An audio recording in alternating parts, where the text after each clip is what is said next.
Hola y bienvenidos a este Café OVNI Paranormal, y en esta ocasión les hablaré sobre manipulación genética e híbridos en la Biblia, ¿no? O sea, parece que el tema no es tan reciente como muchos y muchas pensaban, sino que por el contrario ya viene desde tiempos bastante antiguos estas intervenciones divinas y bueno, en donde mujeres que no pueden tener hijos los tienen gracias a Dios.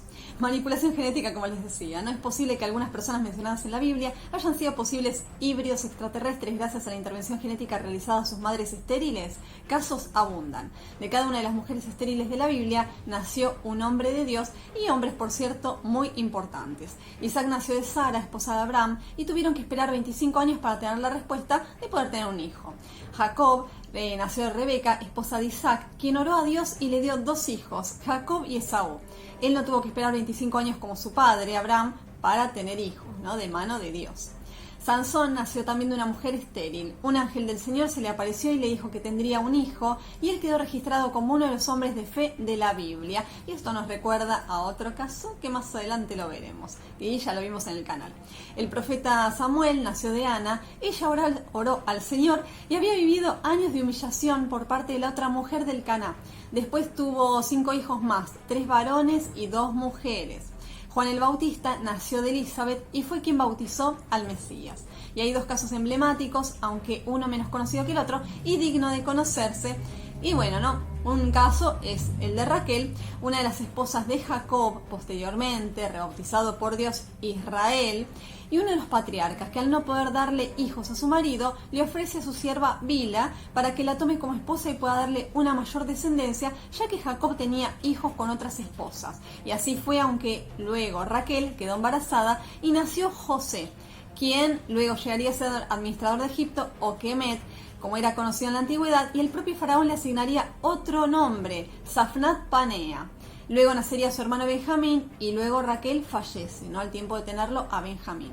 José sería el salvador de las 12 tribus de Israel, precisamente Israel, no su padre, durante los 7 años de sequía que atravesaría Egipto. Esas 12 tribus, que bueno, eran 11, que eran, bueno, de donde derivan esos grupos, ¿no? De la familia de José de Egipto. O sea, quienes hayan visto la novela o en alguna película, quizás hay quienes leyeron la Biblia y recuerdan la historia de José, que por cierto es muy rica y muy interesante, ¿no? Este joven que hasta los 17 años vivió feliz con sus padres, con su padre, con su familia, era pastor de ovejas y bueno, vivían en Canaán, en esas tierras. Y a los 17 años, de hecho, bueno, sus hermanos tenían bastante envidia por él, ya que era muy distinto a ellos, ¿no? Hasta incluso un semblante muy amable, decían quienes lo conocían. Y bueno, o sea, es vendido, o sea, en un momento, cuando él sale, o sea, a ayudar a los hermanos, ¿no? Con las ovejas, bueno, lo arrojan a un pozo. O sea, mientras tanto sus hermanos se quedan comiendo al lado del pozo y José gritando para que lo saquen de ahí. Y no conformes con eso, ya que querían sacárselo encima, ¿no? O sea, querían matarlo. Bueno, a uno de ellos se les ocurre venderlo como esclavo. Y es así que José llega, o sea, después de sufrir bastante, atravesar el desierto, llega con este mercader de esclavos a Egipto, o Kemet, como era conocido en ese entonces, ese lugar. Y bueno, termina siendo esclavo del general del faraón. Entonces, bueno, ahí está un tiempo hasta que la esposa del faraón, bueno, trata de seducirlo, él se niega y ella lo acusa de querer abusar de ella y por ende va a prisión. Pero cada cuestión mala, ¿no? O no tan favorable, él, siendo un joven con mucha fe en Dios, bueno, todo lo transformaba en positivo, podría decirse, ¿no? O sea, cada situación desfavorable, él la transformaba en algo favorable. Y así, bueno, se ganó también el respeto, cierto cariño por quien llevaba la prisión, y ayudó también a otros presos, y en ese lugar interpreta un día, porque, o sea, él en su momento había tenido un sueño, ¿no? Con unas espigas, o sea que se elevaban, o sea, él estaba con los hermanos y esas espigas se elevaban y todas se rendían ante la espiga de José. Y bueno, es por ende que eso aumentó aún más la envidia de ellos y por ende luego lo que ocurre, ¿no? Hasta que él llega a Egipto.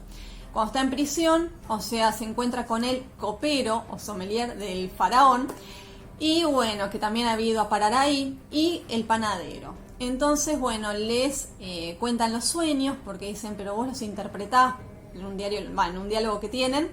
Entonces él interpreta los sueños y se cumplen. Entonces él le dice al copero cuando lo liberan que no se olvide. Bueno, él durante 2 años, el copero se olvida, pero el faraón tiene un sueño muy interesante, 2 de hecho, que en realidad es uno solo, y pide a los magos, ¿no?, del reino, a los sacerdotes, que le interpreten el sueño y ninguno puede hacerlo. Entonces ahí el copero recuerda que José interpretaba sueños y le dice al faraón. Y es así que José llega ante la presencia del faraón, le interpreta muy bien los sueños y este lo nombra como administrador de Egipto, ya que se venían 7 años de riqueza y 7 años de sequía o de cierta pobreza, sobre todo en alimentos. Y bueno, o sea, ahí es nombrado Safnat Panea. Y después de 20 años, 18 o 20 años, es cuando los hermanos de él van a Egipto, ya que se enteran que, bueno, ahí sí había alimentos, había trigo. Entonces ahí cuando llegan y se encuentran con el administrador, que no es otro que José, pero llamado de esa forma, Safnat Panea. Y entonces, bueno, piden el trigo, o sea, él no se muestra como su hermano, y pide que lleven al hermano más chico. Entonces, bueno, queda uno de los hermanos preso, que es Simeón, y cuando vuelven con Benjamín, bueno, ahí descubren, descubren quién era, ¿no? O sea, él se revela como tal y van a buscar al padre, y bueno, ahí ocurre la revelación de los hermanos que le dicen al padre sí, que lo habían querido matar, pero que es una aberración tremenda, bueno, lo vendieron como esclavo, todo, y es ahí cuando el padre se encuentra, bueno, con José, quien previamente había perdonado a sus hermanos. Entonces la historia de José es digna de conocerse, ya que este hombre, como los anteriores, esos que nacieron de madres que no podían tener hijos, bueno, sí, realmente, ¿no? Es un caso de superación, de perdón, y sobre todo para esta fecha, ¿no? Como que está bueno conocer la historia,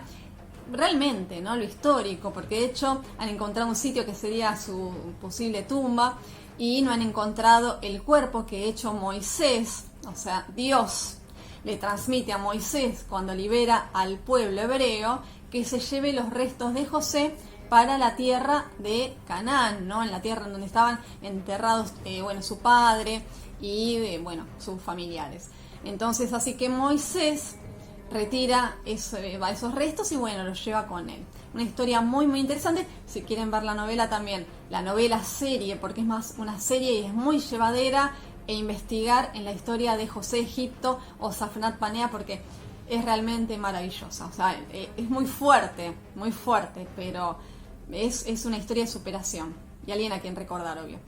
Y el otro caso es el de Ana, la madre de la Virgen María, quien la dio a luz a una edad avanzada y a pesar de ser estéril. Obviamente María fue la madre de Jesús, el Mesías también. O sea, alguien que, bueno, a quien estamos recordando en esta fecha sobre todo, y que al igual que José, ¿no? O sea, tienen esa energía que vinieron a romper con el estereotipo quizás de la época, o sea, seres tan íntegros, o sea, vinieron como con una misión y a cumplir ese plan divino, entre comillas. Los planes de Dios son perfectos, dicen, y bueno, de ese Dios.